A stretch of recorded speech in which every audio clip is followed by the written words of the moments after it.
I am Batman.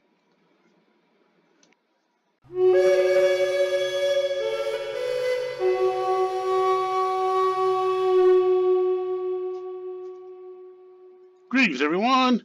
Wolf back with another episode of Minecraft. How's everyone doing? I hope we're all doing really good. Well, as you can tell, we're back at my base for this episode, anyway. And we're going to be going underground. Okay, let me explain a couple of things that are going on here. One of the things I wanted to do is get the tiers in places because I had an idea for like a mural that I wanted to put in here to go with the skeleton farm that I have here. Now, I'm a big fan of at least the old comics. I used to collect when I was a kid. So one of the comics, at least the characters and stuff I used to collect, was the original Punisher, and I had found the like a pixel art version of a really nice skull logo of the Punisher that I was going to put here in front of the skeleton farm. Unfortunately, I did put it in the test world. I loved it. It looks great. Unfortunately, when I actually looked to scale it here for the build, it cuts my base literally in half. And unfortunately, I can't really work around that. If it at least came out to say like here, kind of like, I could have done something, but it comes all the way out to here on both sides and literally cuts it in half because it's like 28 blocks tall by 21 blocks wide. I mean, it's a great looking picture. And unfortunately, I don't know who actually did it originally, and I apologize for that. But the person did a great job, and it was fabulous work. So, because of that, I'm not doing the mural, at least not here at the very least. Maybe I'll do it somewhere else. I don't know. So, what I'm going to be doing here is changing, and I have to figure out exactly what I'm going to do here. Not quite sure what yet now, since I'm taking the mural out and changing things up. So, I'm going to go underground, and then, because I have a couple more spawners I want to do some work on, and then we'll go from there. Alright, and we'll catch you when I'm underground. Alright, everybody, here we are underground. As part of the mine shaft, I came across, obviously, the cave spider spawner. But this one wasn't just as dangerous because right next to it was another one. And I was like, really? Seriously? Talking about pain. Anyway, but these two spawners are definitely within range of each other, so if you stand within the range of both of them, they will both go off. So the plan now is I'm going to combine these two together into a single mob farm. All right, and next to this, in this direction, behind it, over this way, I also found a zombie dungeon, which I already converted over to an actual farm already. Unfortunately, when I tested the block radius, the spawner for the zombies comes to here. Okay, the spawners for the spiders, at least that one right there that's in front of us, comes to here. And I have this little bit of gap right here where I cannot activate either one. So unfortunately, I can't get them to spawn all three together. But, you know, I'm hopefully going to probably convert this all over into like a room and everything like that. And just do something with it. Anyways, I got to get these put together, dug out, and roomed off and everything like that. Alright, so I'm going to basically be showing you one way of doing this type of spawner with these tiny little spider guys. Alright, let me get the dug out and then I'll be back. Alright, everybody. I got some of it dug out a little bit, as you can see here. Alright. For the concept to work, the way I do it, what you're going to want to do is you want to have, it's not your typical distance from the spawner. Normally you do 5 blocks clear and then a wall. Well, for this one, you're going to want to go 6. So 1, 2, 3, 4, 5. 5 open spaces from the spawner. And the 6th block is where you're going to put the wall. So see where I got this cobblestone and torch? That's where the walls are going to go. And so I'm 6 out from each spawner here. And since the spawner is one block lower, of course I had to take one more block out of the ceiling here. Alright, so I just wanted to show you a quick update in where exactly the placement of the walls are going to go. And since I'm going to try to keep it square, or rectangle, really, I'm going to, I dug out one more block here, only because it's, you know, 1, 2, 3, 4, 5, and here's the wall.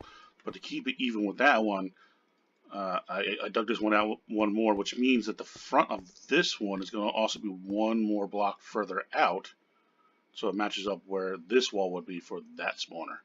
Alright, guys? Alright, let me actually dig the rest of this out and get in the stonework that's going to surround the box. Alright, everybody. I'm kind of done. This has been a long project, actually. I know you're probably only to see a couple of minutes, but it's actually been a 2-day build. There were a number of problems I encountered while building this huge box. Okay, the biggest problem is there's not one spawner here, there's actually two. So that kind of presented itself interesting situations. Alright, so if you remember correctly, I told you you're going to build your walls so that it's on the 6th block out. So all this right here is the 6th block out from the spawners. Alright, if you look right here, you see there's an extra lip-like block. Okay, there's a reason for this. As you get up on top here, here's where the walls are for the mob farm itself. And here's that little extra lip, alright. The reason I'm doing this is because I use water walls to prevent the spiders from climbing and staying in the spawner. Alright. And if they climb up here and try to get into the water, they're going to drown. There's no air pocket up here for them. Alright, so if you look, what I did is in the ceiling I have, of course, there's the wall block, and then I'll have an empty block, and what will happen is that water will drop down and create a water wall. Alright. And in the corners here, there's actually, I kept this to keep it from forming into a permanent water hole. Let me get inside and I'll show you what I'm talking about. Sorry about the mess. I will get this all cleaned up.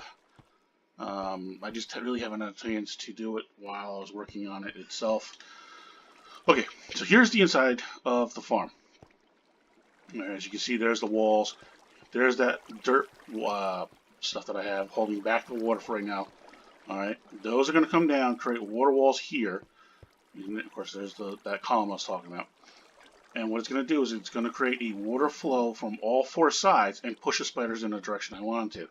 That was actually one of the problems I had. Was trying to figure out the water mechanics for this particular build. It was a bit of a nightmare. Remember, I'm dealing with 2 spawners, and they're pretty fairly spaced apart, so essentially I could have built 2 separate mob farms out of this. I joined them together, and that actually created a problem in itself. Now, if you remember correctly, I counted 1, 2, there we go, 3, 4, okay? There's the 4 blocks out from where a normal mob farm is, and then of course here's where the wall would normally be. Again, this wall is going to be watered, not some kind of block. Alright, and this is the floor design that I had to come up with to allow the water to channel the spiders down into my killing area. Believe it or not, this formation took a long time because I kept getting dead zones or traps in the water flowing, and that was preventing the spiders from being pushed into this direction.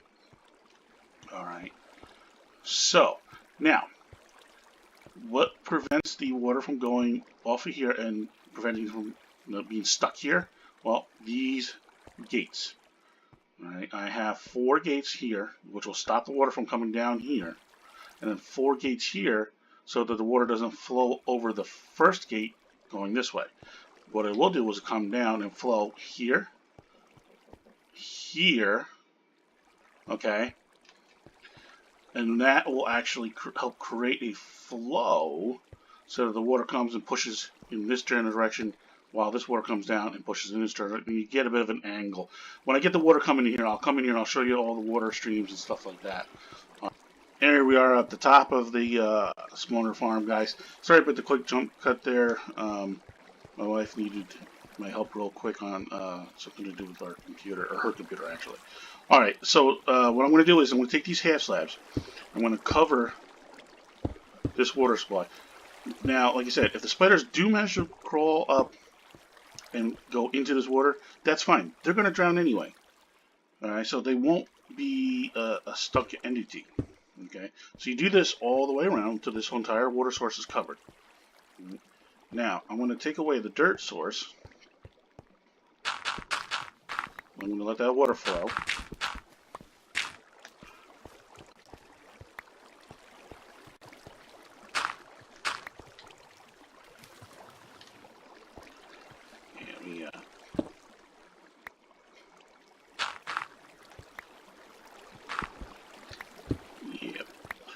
Yeah, no, I shouldn't have put those there, but I was just trying to show you guys. Let's get the rest of these out of here.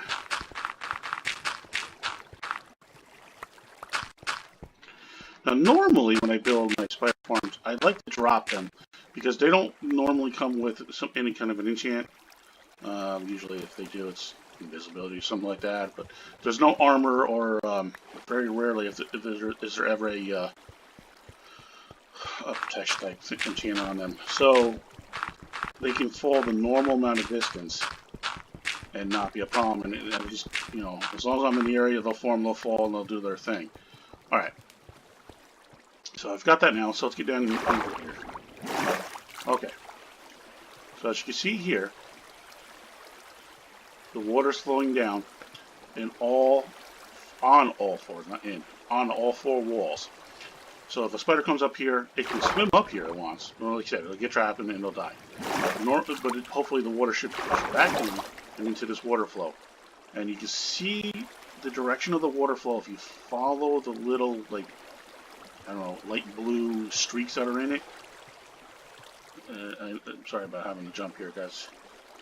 So anyway, this all flows and keeps pushing everything so that it would come towards that hole get covered up this direction.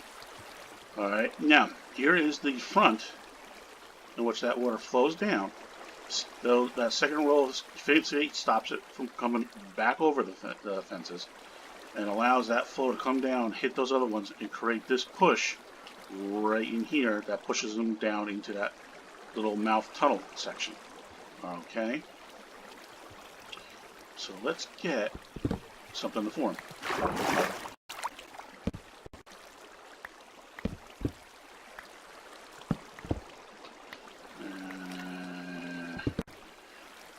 Believe it or not, they should still form.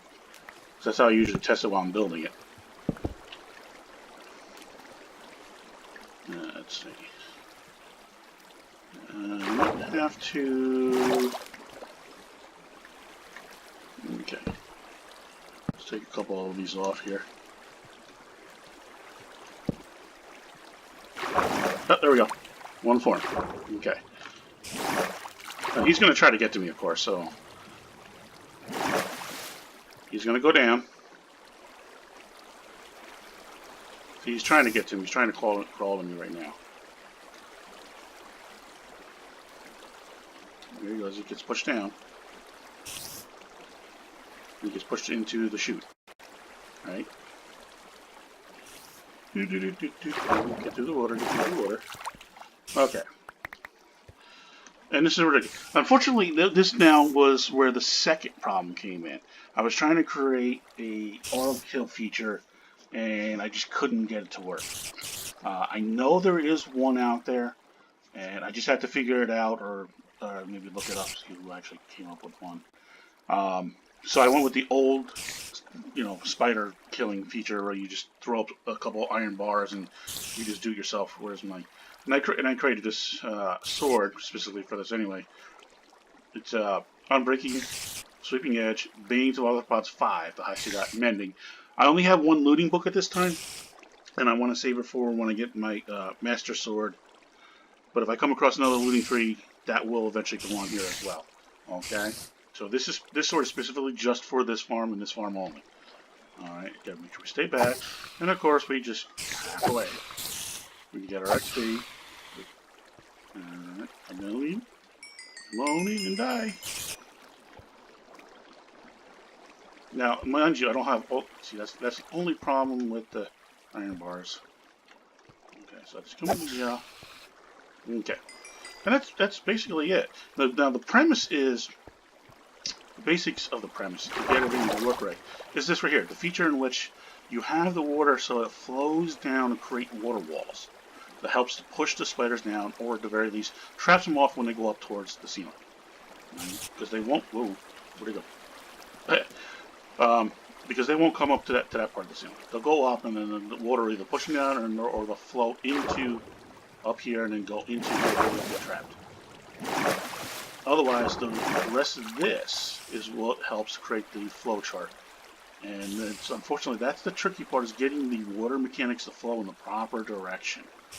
And that right there, using the gates to keep the water from flowing so it prevents, so it doesn't stop them from going into the chute. Alright?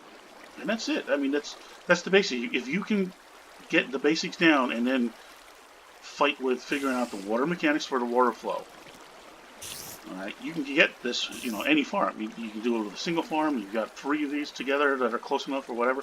It all will work. It's just a matter of figuring out the water mechanics and, of course, your killing chamber.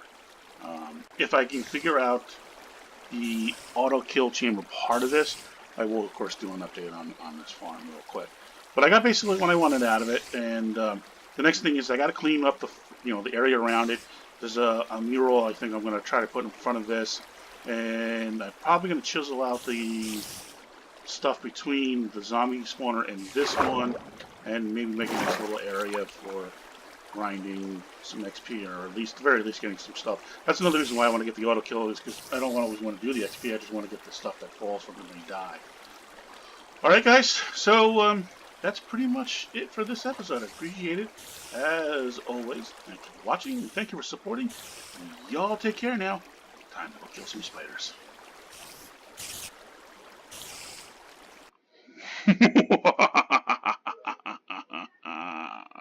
The Phantom is here.